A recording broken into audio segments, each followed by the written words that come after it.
ব্যারাকপুরের ১ নম্বর ওয়ার্ডে মাধব নিবাস এলাকায় ভোটের প্রচার করলেন ব্যারাকপুরের ভারতীয় জনতা পার্টির প্রার্থী কৌস্তব বাগচি। আজ শনিবার বিকালে ব্যারাকপুর ১ নম্বর ওয়ার্ডে মাধব নিবাস এলাকায় পৌঁছান। পরে দলীয় কর্মীরা কৌস্তব বাগচিকে মালা পরিয়ে সম্বর্ধনা জ্ঞাপন করেন।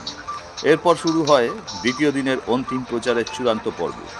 ব্যারাকপুরের ১ নম্বর ওয়ার্ডে কালিয়ানিবাস এলাকায় পথ চলতি মানুষের সাথে এবং প্রতিটি বাড়ি বাড়ি গিয়ে সেখানকার মানুষদের কাছে পৌঁছান এবং তাদের হাতে পায়ে ধরে মাথায় আশীর্বাদ নেন। ২০২৬-এর নির্বাচনে তাকে জয়ী করবার জন্য অনুরোধ জানান। দেখা যায় কৌস্তব বাগচির সাথে ব্যাটারি চালিত হ্যান্ড মাইক দ্বারা দলের কর্মীরা প্রচার করেন। এরপর মাধব নিবাস এলাকার প্রসিদ্ধ হরিচাঁদ গুরুচাঁদ মন্দিরে গিয়ে হরির নাম করে ভগবানের গলায় মালা দেন। উপস্থিত মথুয়া সম্প্রদায়ের মানুষের সাথে রীতিমতো নৃত্যে মেতে ওঠেন কৌস্তব বাগচি। দেখুন আমাদের সেই প্রতিবেদন। এই দিন প্রচারের শেষে সংবাদ মাধ্যমের মুখোমুখি হয়ে ব্যারাকপুরের বিজেপি প্রার্থী কৌস্তব বাগচি কি জানালেন আসুন শুনে নিন। ব্যারাকপুর থেকে দেবাশিস পালের রিপোর্ট, সংবাদ বঙ্গবাণী। হরিচাঁদ মন্দিরে আসলেন, কি আশীর্বাদ দিলেন? পরম পূজনীয় শ্রী শ্রী হরিচাঁদ ঠাকুর, শ্রী শ্রী গুরুচাঁদ ঠাকুর, বীণাপাণি দেবী গত হয়েছেন উনি। এরা আমাদের কাছে পরম শ্রদ্ধে এবং আমার সাথে ঠাকুর বাড়ির সবার সাথে অত্যন্ত সুসম্পর্ক। আমাদের শান্তনু ঠাকুর মহোদয় আছেন, সুব্রত ঠাকুর মহোদয় আছেন, সবার সাথে আমার খুব ভালো সম্পর্ক দিনের পর দিন। আমি ঠাকুর বাড়িতেও একাধিকবার গেছি, এখানেও এসেছি। দেখুন, একটা জিনিস সেটা হচ্ছে দিনের পর দিন এই মতুয়া সম্প্রদায়ের মানুষজনকে শুধুমাত্র ভোট ব্যাংক হিসেবে ব্যবহার করেছে এই রাজ্যের শাসক দল। সেটা দীর্ঘ ৩৪ বছর বামেরা করেছেন। তাদের মিথ্যা প্রতিশ্রুতি দিয়ে তাদেরকে শুধুমাত্র ভোট ব্যাংক হিসেবে ব্যবহার করেছে। মমতা বন্দ্যোপাধ্যায় ঠিক একই কায়দায় এই মতুয়া সম্প্রদায়কে ব্যবহার করেছেন।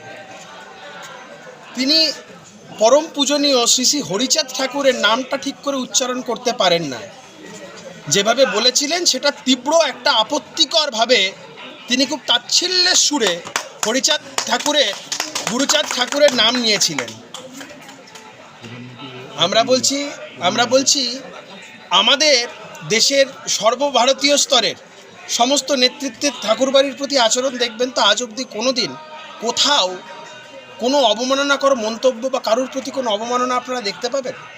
দেশের প্রধানমন্ত্রী, দেশের যশস্বী প্রধানমন্ত্রী, বিশ্বের জনপ্রিয় নেতা মাননীয় শ্রী নরেন্দ্র মোদীজি, তিনি পর্যন্ত ঠাকুরবাড়িতে এসে আশীর্বাদ নিয়ে গেছেন এবং তিনি বলে গেছিলেন স্পষ্টত যে আপনারা আপনাদের অধিকার পাবেন, আপনাদের অধিকার কেউ বঞ্চিত করতে পারবে না।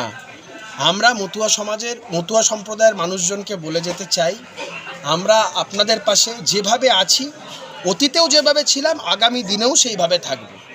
আমরা যদি সরকার করতে পারি মতুয়া সম্প্রদায়ের সামগ্রিক উন্নয়নের জন্যে, আমি আপনাদের একদম জোরের সাথে বলতে পারি মতুয়াদের উন্নয়নের ক্ষেত্রে একটা ডেভেলপমেন্ট বোর্ড যাতে গঠন করা যায়, তার জন্য আমি বিধানসভায় সচেষ্ট হব, যাতে মতুয়া ডেভেলপমেন্ট বোর্ড করে মতুয়াদের সার্বিক উন্নয়নের ক্ষেত্রে একটা দৃষ্টান্ত স্থাপন করা যায়, সেই ব্যবস্থা আমি করব এবং এটা আমার দীর্ঘদিনের স্বপ্ন। আমার পরম সৌভাগ্য আমি এখানে এসে ওনাদের আশীর্বাদ পেয়েছি এবং আমি নিশ্চিতভাবে বলতে পারি তৃণমূল দলের তরফ থেকে একটা প্রচেষ্টা হয়েছে এই মতুয়া সম্প্রদায়ের বহু মানুষের ভোটার তালিকা থেকে নাম বাদ দিয়ে দেওয়ার। আমি বনগাঁতে দাঁড়িয়ে এই কথা বলে এসেছি, এখানে দাঁড়িয়ে এই কথা আবার বলছি যে মতুয়া যারা, যে হিন্দু সম্প্রদায়ের মানুষরা ওপার বাংলা থেকে এপার বাংলায় ধর্মীয় কারণে অত্যাচারিত হয়ে এসছে, তারা আমাদের সহনাগরিক।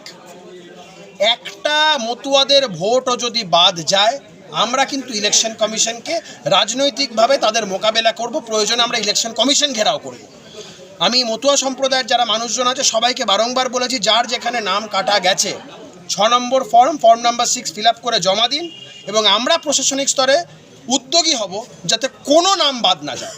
কোনো মতুয়া সম্প্রদায়ের মানুষের নাম ভোটার তালিকা থেকে বাদ দেওয়া যাবে না। তারা আমাদের সহনাগরিক এবং তারা আমাদের ভাই বোন, কাকু কাকিমা, জেঠু জেঠিমা, মা বাবা, যাই বলুন না কেন। আপনি কয়েকদিন আগে একটি বাইট দিয়েছিলেন ব্যারাকপুর শিল্পাঞ্চল আপনি যদি যেতেন আবার পুনরুজ্জীবিত হবে না। আমি বলেছি তো, ব্যারাকপুরের মানুষের ঘুম ভাঙবে ওই কলকারখানার যে হুটারের আওয়াজ হয়, সেই হুটারের আওয়াজ। তৃণমূল আতঙ্কিত। দেখুন এই কথা শোনার ব্যারাকপুরে আমি 50,000-এর অধিক ভোটে জিতবো, এটা আমি কিন্তু মানে গর্ব করে বলছি না, এটা মানুষের আত্মবিশ্বাস। ইনফ্যাক্ট আমি আপনাকে বলছি, তৃণমূল পার্টি অফিসেও আমি তো সবার সাথে কুশল বিনিময় করতে যাচ্ছি, তৃণমূল দলের লোকেরা এসে কানে কানে আমাকে বলে দিয়ে যাচ্ছে তুমিই জিতবে। তারা নিজেদের ঘর সামলাতে পারবে না, তাদের দলের সমর্থকরাও পর্যন্ত আমাকে ঢেলে ভোট দেবে। আমি আপনাকে বলে দিলাম, ব্যারাকপুরকে যারা ভালোবাসে, ব্যারাকপুরের সামগ্রিক উন্নয়ন যারা চায়, ব্যারাকপুরকে যারা উন্নততর ব্যারাকপুর করে তুলতে চায়, তারা আমার পক্ষে ভোট দেবে। ব্যারাকপুরকে দেখেন, টিভি খুললেই দেখি বোমগুলির ব্যারাকপুর, ক্রিমিনালদের ব্যারাকপুর। আমি কালিমাটাকে ঘোচাতে চাই।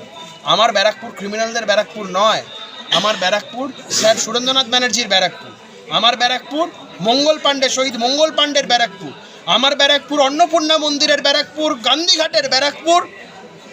এই গ্লানিটাকে, এই হৃত গৌরবটাকে আমাদের পুনরুদ্ধার করতে হবে, এই কালিমা আমাদের ঘোচাতে হবে। আপনি বিজেপিতে আসার পর অন্যতম প্রতিবাদী মুখ হয়ে উঠেছেন তৃণমূলের বিরুদ্ধে ব্যারাকপুরে, কিন্তু টিটাগড়ের বেশ কিছু সংখ্যক মানুষ বলছে কৌস্তব বাগচি বোধহয় টিটাগড় থেকে বেশি ভোট পাবে। না, এটা তৃণমূলের অপপ্রচার। অমলা সিনেমা হলের বিপরীতে ডাক্তার কে.ডি. ঘোষের নার্সিংহোম। এখানে যত্নের সহিত সাধ্যের মধ্যে স্বাস্থ্য পরিষেবা দেওয়া হয়। এখানকার অত্যাধুনিক ফেসিলিটিগুলির মধ্যে হল ICCU, AC sharing cabin, AC cabin, NICU, maternity, paediatric, ventilator facility, modular OT, orthopaedic surgery, any type of surgery, obstetrics and gynecology, 24 hours ambulance facility, general medicine, pathology, physiotherapy, PFT, ECG, EEG, Holter monitoring, এছাড়াও থাকছে daily OPD service, 24 hours emergency service. আমাদের ঠিকানা Barasat road, নোনা Chandanpukur, Barrackpore. Amala cinema হলের বিপরীতে, কলকাতা 122। যোগাযোগ 03325920006। Mobile number 9433389740 এবং 9433389739। সারদা সেবা সদন হসপিটাল প্রাইভেট লিমিটেড।